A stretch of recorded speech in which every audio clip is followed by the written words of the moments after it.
You look like you're in a studio, maybe in Omaha, Nebraska or something. The shot is so clear. Is this a hoax? Are you really in space still?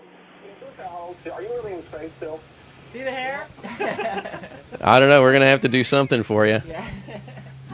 I want to do it. I know. Oh, yeah, I can do that. Watch this.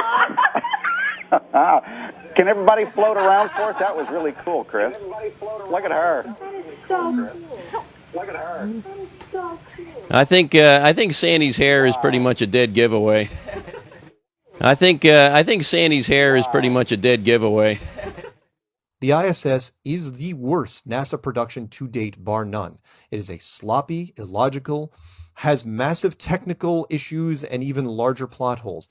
So many, in fact, it is difficult to know which to address first. Where do I start? Alphabetical, chronological, order of importance? The first one that springs to mind is probably the most ridiculous. It is what I like to call ISS hairspray. Remember earlier when I said nerds watch everything? That now includes all footage from the International Space Station. On that station, there are a lot of things that do not make sense, including the very station itself. Let's start from the inside and work our way out. The ISS is supposedly in zero gravity, which means all loose items inside should have a certain flowing feeling about them. You can see this in zero-G planes that people sometimes rent. It is a kind of like being in a swimming pool, where things like long hair act a certain way. Only women on the ISS have long hair. Technically speaking, I challenge any engineer on this. No one on the station should have any hair at all.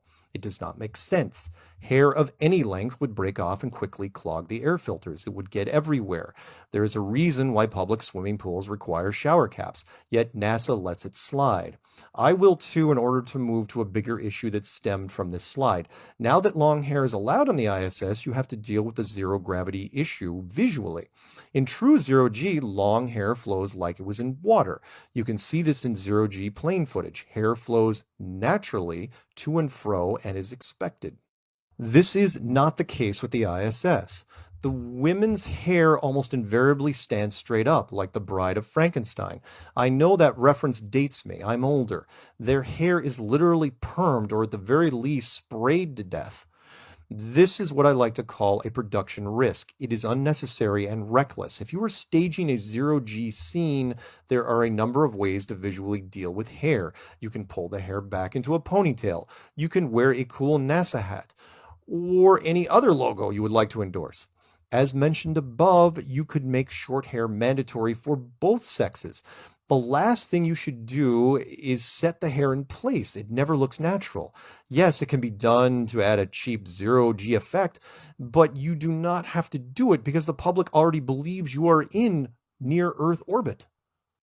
Again, all of this is easy to find. Simply search ISS hairspray. After that, you could look for ISS green screen, where the technical issues never stop because NASA is fond of giving live interviews to media and school children. One of my favorites is watching an ISS member reach for and put away a hat on the other side of the room, even though he never grabbed it. You see, the floating hat was CGI and the monitor layer glitched. I cannot do it justice here. You will find it. You look like you're in a studio, maybe in Omaha, Nebraska or something. The shot is so clear. Is this a hoax? Are you really in space still?